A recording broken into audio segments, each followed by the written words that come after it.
Hi everyone, welcome back to the channel.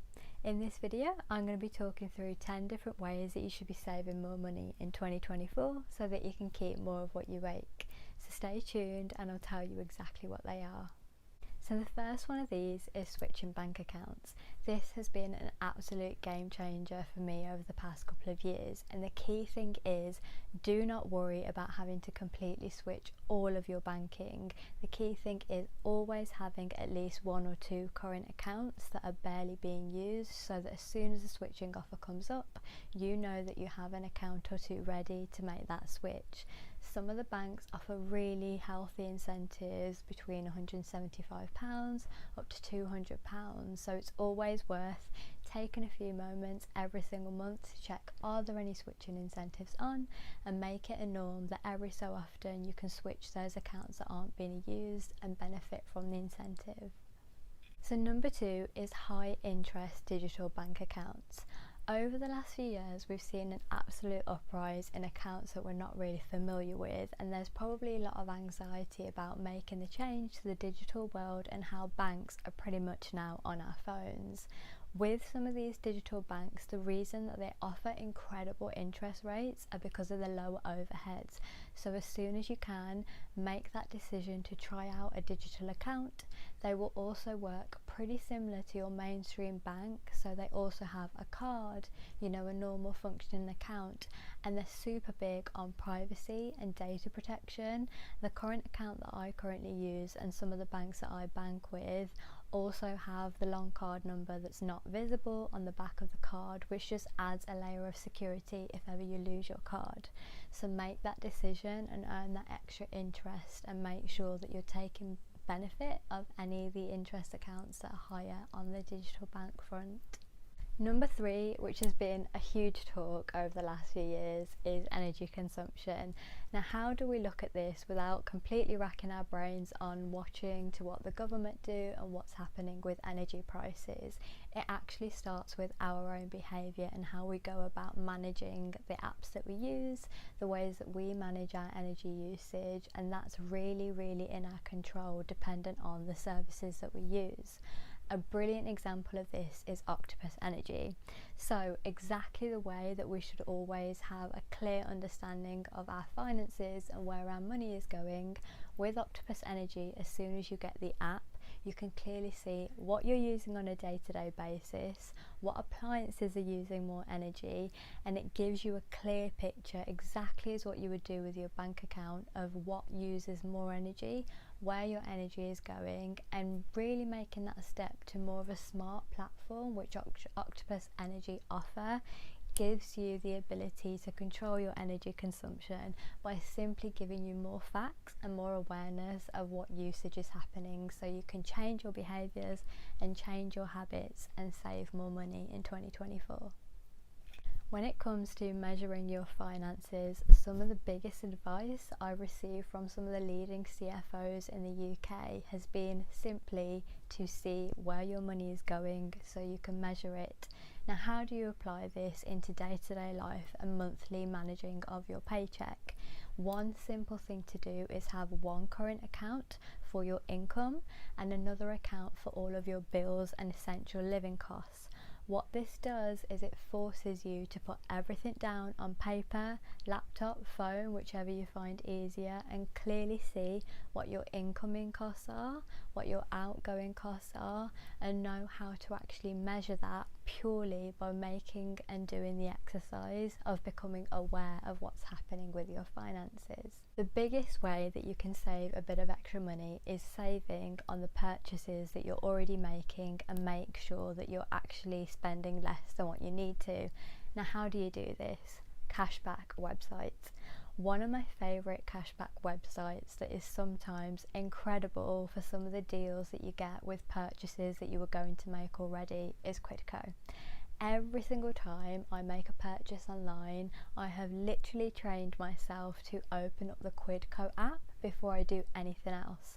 And as soon as you do this, and again it takes a bit of changing of behaviour and spending habits, as soon as you do this with any purchase, whether it's a small purchase or a big purchase, not only do you add an extra layer of actually considering whether you want that thing or not, and sometimes if there's not a cashback offer on Quidco available, I will potentially reconsider, do I need this yet? Should I wait? And it makes me have that kind of added layer of hesitation, so I'm not making unnecessary purchases. But when I do log on and I see that any purchase I'm going to make is going to yield me 1% back, 5% back, 10% back, or sometimes with broadband operators up to 150 pounds back of the broadband yearly cost, which is enormous. Quidco is really a leader for me, and I'll attach a referral link in the description if you want to try it out. Check it out if you haven't already, and I promise you, you won't regret it. So, the great debate of quality over quantity.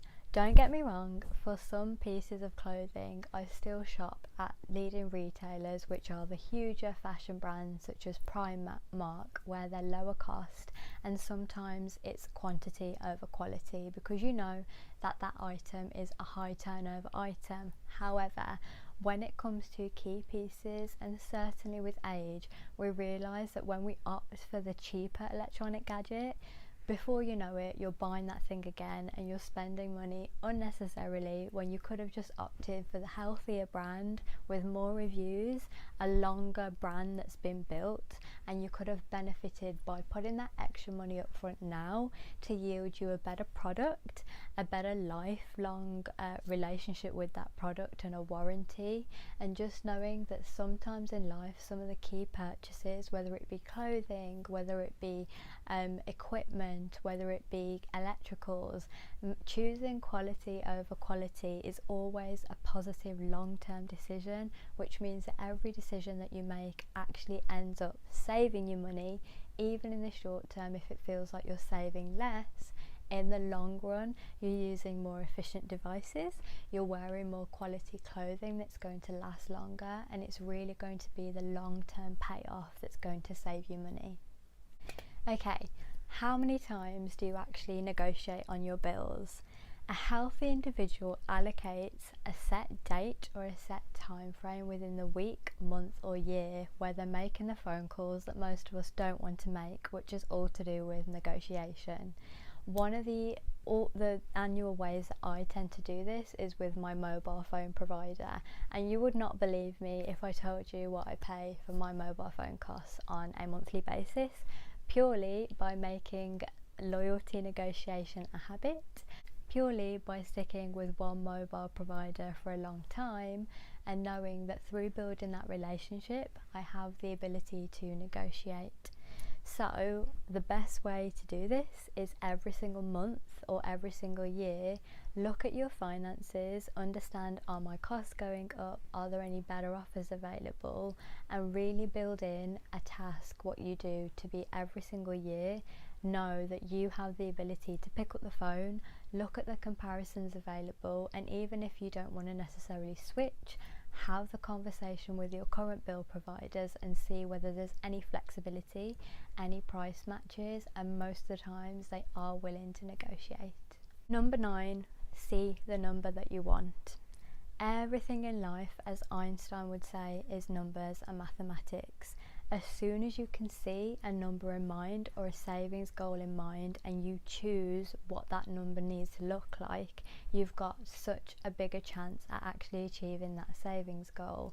It's the same thing as when we see something in a store and we understand how much it costs, and we bear in mind, okay, maybe next month I can purchase that.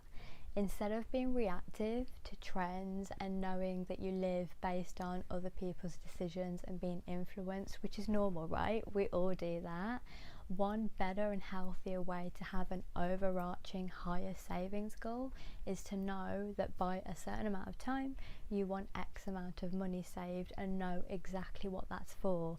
It means that you've got a clear picture in your mind. It means that every single decision that you make is going to be bearing in mind that number, and that you need to get to that number as a targeted point in your mind. And it gives you a healthy ability again to not be so reactive, become more observational, and become like a participant in life, as opposed to that person's getting another drink, that person's going to this restaurant and just following the norms, where actually the small term sacrifices are all going to be contributing to the number that you've got in your head, the time frame you've set yourself, and the product or the products that you want to buy as soon as you've met that goal. Okay, basics of psychology. Positive reinforcement. So when you write things down that you want, whether it's a goal, whether it's a purchasing decision, whether it's the cost of something, you have 42% of a greater chance of achieving whatever you need to do to get that item, which is phenomenal. Writing things down sends a positive reinforcement to your consciousness, to your body, and it's a form of taking action to say to yourself, yes, I want that thing, and not only wonder, okay, maybe I'll get that thing, or oh, one day I might have that. It's giving yourself the stability and the direction of, okay, I want that thing, this is what it costs, and making the decision to write it down means you've got more likelihood of buying that thing sooner rather than later, rather than putting it off, and also putting yourself in a better position to deal with your day-to-day, your working environment, or anything that you need to do if your role is performance-based, to make sure that you're going to be able to get that purchase that you really want. So these are my favourite 10 tips to save more money in 2024. If you have any of your own, I'd love to know what those are, so feel free to drop those down in the comments. Please remember to click subscribe, and I'll see you in the next video.